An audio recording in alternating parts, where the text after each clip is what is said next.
Okay, let's talk about some cabbage here. This is purple cabbage. This is your green cabbage. These was growed right next to each other in my friend's garden. I mean, these their heads here are solid. There ain't no bugs, bites or nothing on them. Yeah, I mean, just look at these things. These are, and then these here, it's literally same row. And this is what they look like. So purple seems to be more resistant. This is going to take a lot of cleaning up to get to the usable parts.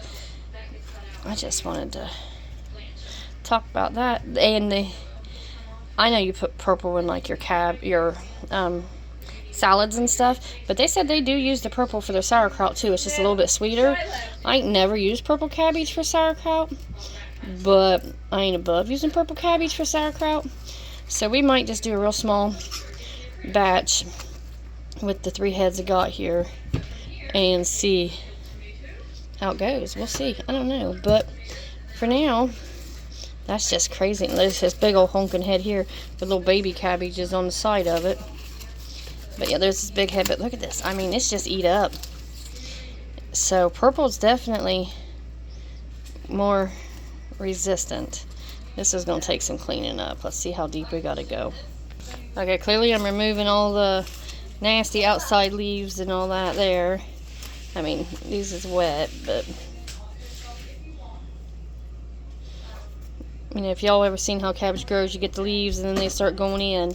So this is all individual leaves on the cabbage. So here we go. Ooh.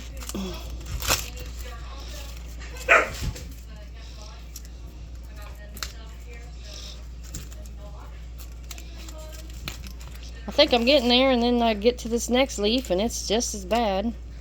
This is frustrating. Alright, I'm gonna whack it off. Okay, that was about 5 layers of leaves. I didn't whack it off. I finally got it cleaned up, except for that little spot right there. 5 layers of leaves to get it to looking like the purple that I never had to do nothing with. Anyhow, they have regular cabbage, purple cabbage, and I'm going to just mix them together in a batch. So we're going to get on that here in a wee bit.